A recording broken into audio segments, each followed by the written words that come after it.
தமிழகம் மட்டுமல்ல இந்தியாவிலேயே ஒரு அரசியல் கட்சி நடத்துகின்ற பொதுக்கூட்டத்தில் இவ்வளவு உயிரிழப்பு ஏற்பட்டது.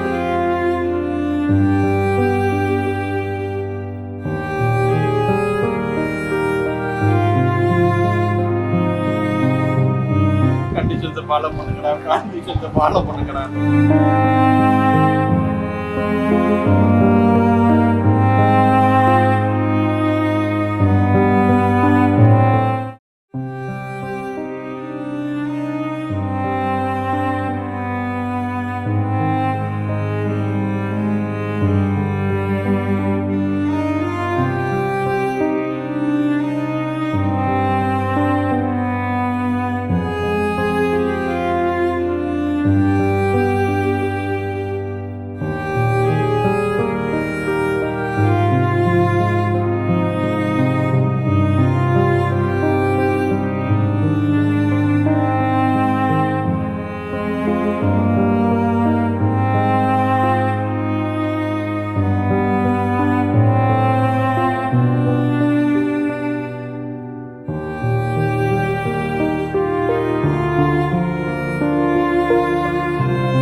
அரசியல் கட்சி கூட்டம் நடத்தும் என்று சொன்னால் அந்த கட்சியுடைய பாதுகாப்பை நம்பி, அரசாங்கத்தை நம்பி, காவல்துறையை நம்பித்தான் பொதுமக்கள் அந்த பொதுக்கூட்டத்தில் கலந்து கொள்கின்றார்கள்.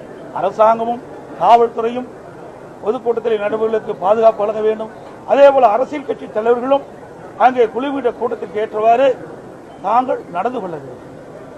ஆகவே காலையிலே இன்றைக்கு ஒரு நேரத்தை குறிப்பிடுகிறார்கள். அந்த நேரத்திலே வந்து பொதுக்கூட்டம் நடத்துவதில்லை. பல மணி நேரம் கழித்து வந்து பொதுக்கூட்டம் நடக்கும் பொழுது அதில் சில பிரச்சனைகள் ஏற்படுகின்றன. இதையெல்லாம் தவிர்த்துக் கொள்ள வேண்டும். இது நான் யாரையும் குற்றம் சொல்லி இந்த நேரத்தில் குற்றம் சொல்வது பொருத்தமாக இருக்காது. விலை மதிக்க முடியாத நாம் உயிரை வந்திருக்கின்றோம். இதுவரை தமிழகம் மட்டுமல்ல, இந்தியாவிலேயே ஒரு அரசியல் கட்சி நடத்துகின்ற பொதுக்கூட்டத்தில் இவ்வளவு உயிரிழப்பு ஏற்பட்டது.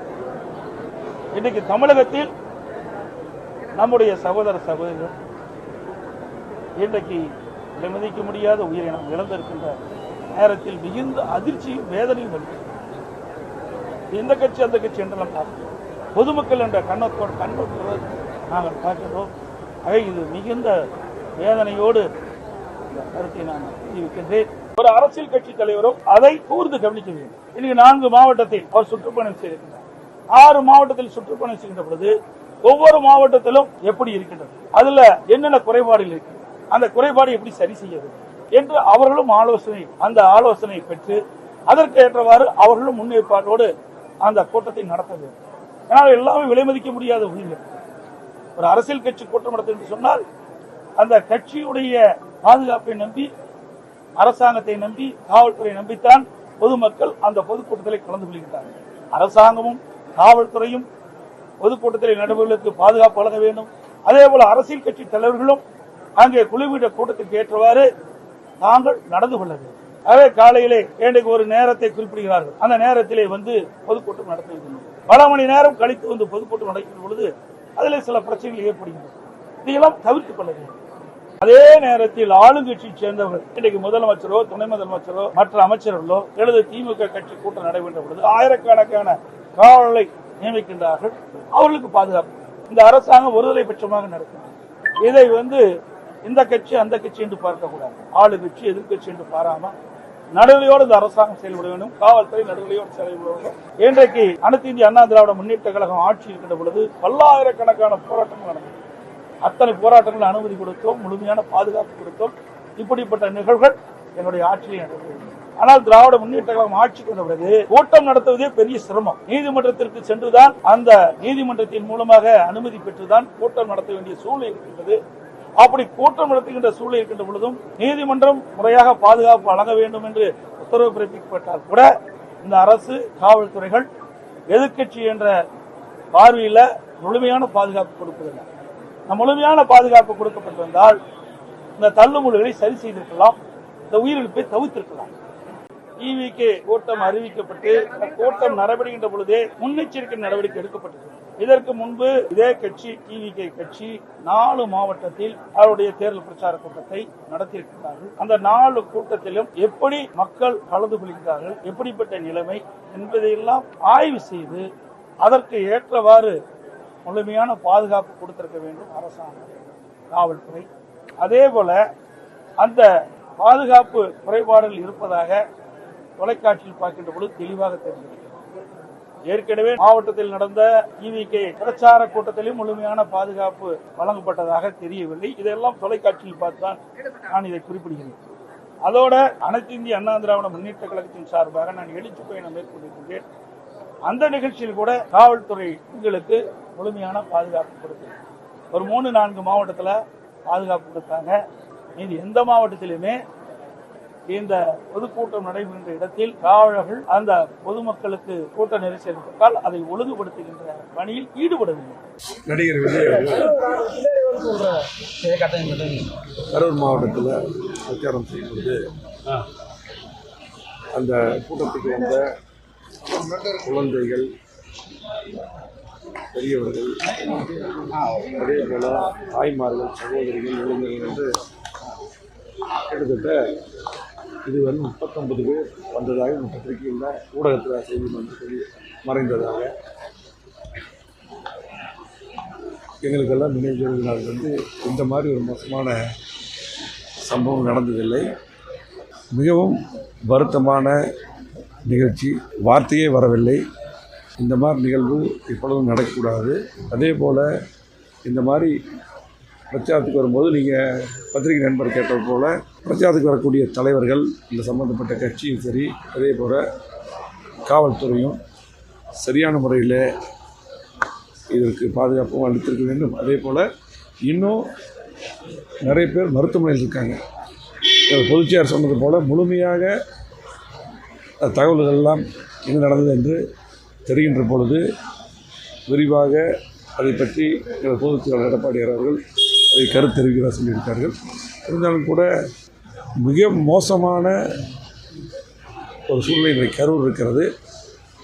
அரசாங்கமும் அதே போல் அந்த குடும்பங்களுக்கு குறிப்பாக இன்றைக்கு மருத்துவமனையில் அனுமதி பெற்றக்கூடிய உயிருக்கு போராடி கொண்டிருக்கிறவர்கள் தனியார் மருத்துவமனையில் அட்மிட் பண்ணி உயர்தர சிகிச்சை அளிக்க வேண்டும். அதே போல் அந்த மரணமடைந்த இறந்த அந்த குடும்பங்களுக்கு நிவாரணத் தொகையும் அதிகமான அளவில் வழங்கி அந்த குடும்பங்களுக்கெல்லாம் கண்டிப்பாக அரசு வேலையும் தர வேண்டும். அதே போல் இந்த மாதிரி சம்பவம் இனிமேல் தமிழகத்தில் மட்டுமல்ல, எங்கேயுமே எந்த இடத்துலையுமே இந்த மாதிரி சம்பவம் நடக்கக்கூடாது. அதுக்கு போதுமான நடவடிக்கை எடுக்க வேண்டும்.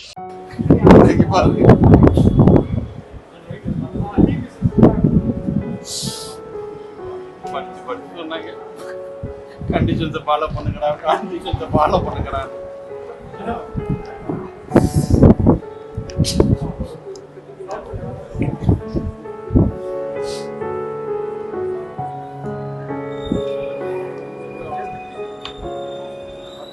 இப்போ தரோட நின்னா சரி.